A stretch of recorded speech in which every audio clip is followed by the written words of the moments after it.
Welcome to the Blind Loyalty Challenge. I am Amanda Cromhout from Truth Loyalty and the Blind Loyalty Trust. We interview world leaders in loyalty blindly. The challenge is about creating loyalty insight spontaneously and about a lot of fun. Simultaneously, it is about raising the awareness of the Blind Loyalty Trust, and 100% of the proceeds from my book, Blind Loyalty, 101 Loyalty Concepts Radically Simplified, go towards the trust. We hope you enjoy the Blind Loyalty Challenge.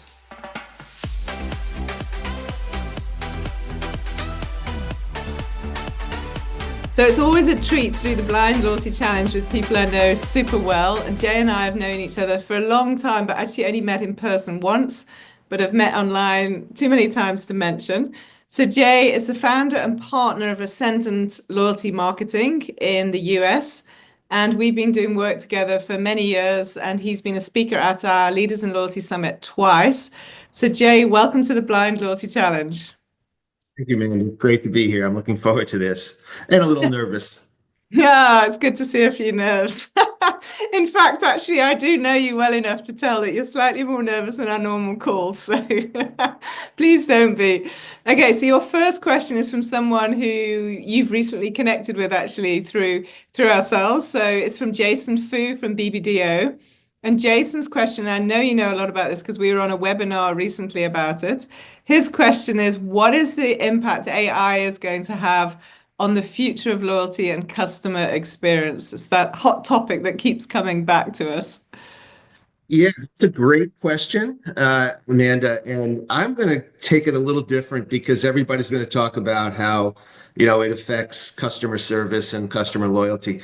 I think how it's going to affect loyalty in a big way is how it's going to affect people on our side of the desk, people who are running loyalty programs, people who are designing and developing loyalty programs like you and me.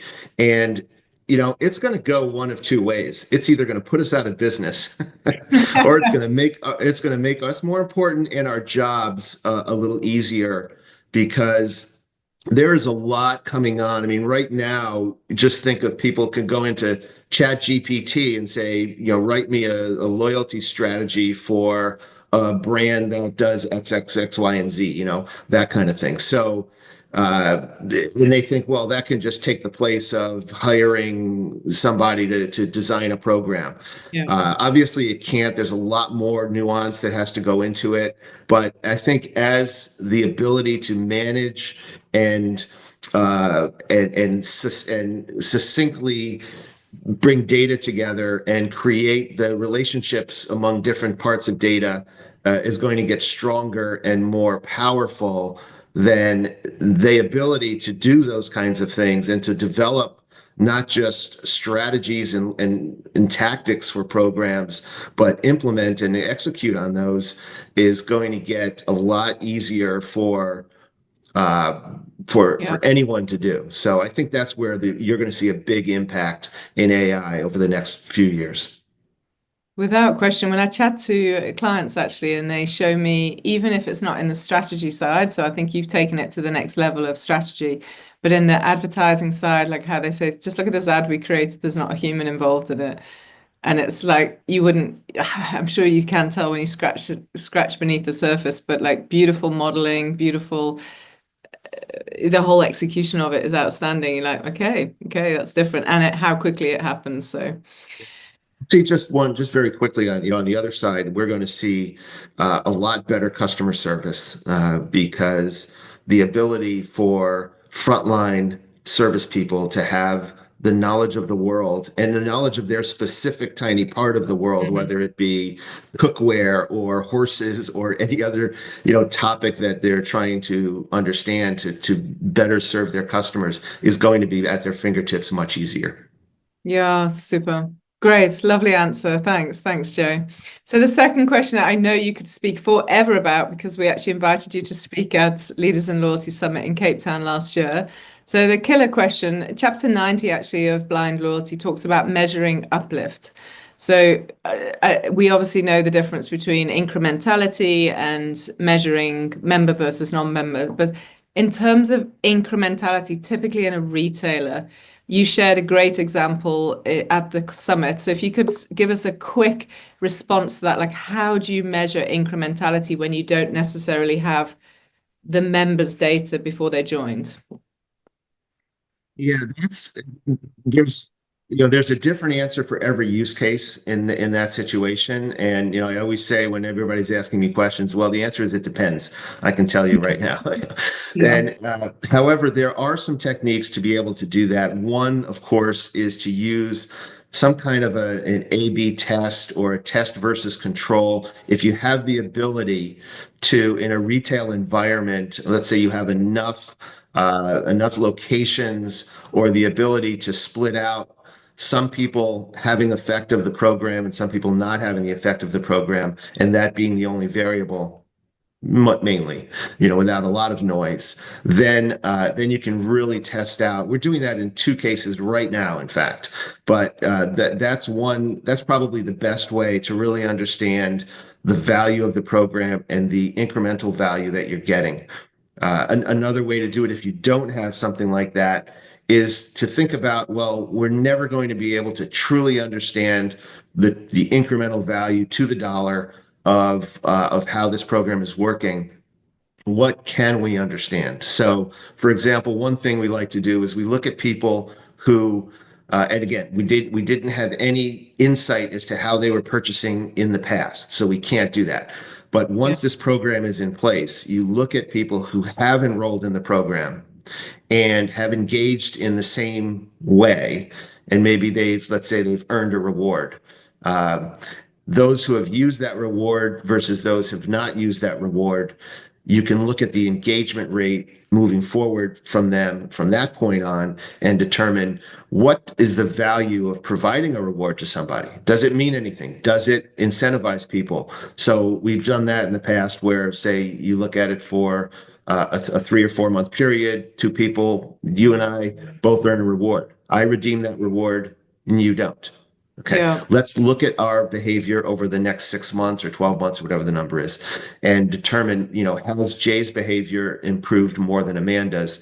And then, in my cohort and your cohort, you should see a lift that should Yeah. overcome the cost of the value of that reward, and that would show a positive ROI. So there's always something you could measure. Those are two ways to do it. Yeah, yeah. Lovely. Lovely. I remember this discussion when you were on stage in Cape Town. So thank you for sharing. And the last question, again, I think this is super easy for you. Your partner, David Slavic, was a contributor to Blind Loyalty for the chapter 23 on partnerships. So I know it's something that your business, Ascendant Loyalty, really specializes in. How would you say what is the most powerful metric to measure a successful partnership? It depends. So yeah, it depends on what you're trying to accomplish through a partnership. And so if, for example, if it's finding new members for your loyalty program or finding new customers, and Yeah. you do a partnership that strategically targets people who are not in your program, but is a good partner for you that has folks who you can then expose your brand to or your offers to. And if you can hit your goals, there would be to acquire new customers. So that would be the most important metric in that use case. Yeah. Yeah. Another really important use case for partnerships is to create additional value for your current members. So you're not worried about, getting new members. You have a lot of members, but what happens is, as we know, value propositions get a little stale, offers get a little stale. They're depending on the industry you're in, the products and could get a little stale in terms of, variety and things like that. So, and it may not be a very real passionate industry. So if you can expose your members to a partner that can provide a little bit of, a little excitement into the brand and Yeah. into the program, then you're measuring something different, which would be more on the lines of engagement or future purchases or taking advantage of offers and response rates and those kinds of things. So again, depending on the kind of a goal you have for the partnership, is what would be the most important metric. Amazing. Thank you. It's too easy, Jay. It's too easy. I should have ramped up the heat on this one. That's okay. That's okay. You never know. Simmer I got down, lucky. Amanda. Simmer down. Be Okay, fun. wonderful, wonderful. So give me a really hard question for someone else. Funny thing is, the question you asked me, the first question was kind of what I was always thinking as far as what's a really hard question for somebody else. And to me, it's more like, where do you see AI being in, again, it's an AI question. Where do you see AI being in 2030, 5 years from today? When you Where do said you see AI? when you said Where, 2030, then I was thinking it was decades away, but it's It five does, isn't that crazy? We're years. showing our age here. But yeah, where do you see AI sitting in 2030? And go beyond. Don't accept the answer of an LLM and Chat GPT, and don't accept the answer of machine learning. Where is it going to be in 2030? Great. Love it. Thank you. And someone to tag who I can interview next. Interview the amazing Emily Lannon. Emily runs the Foot Locker Rewards program, and she is brilliant and interesting, and she will hopefully nail down all the questions you Hopefully can say ask yes, her. nail the questions. Well, I love meeting brilliant and interesting people. That's why I love doing the Blind Loyalty Challenge. So thank you to you for being brilliant and interesting, and thank you for the recommendation for Emily. Thanks, Joe. Thank you, Amanda.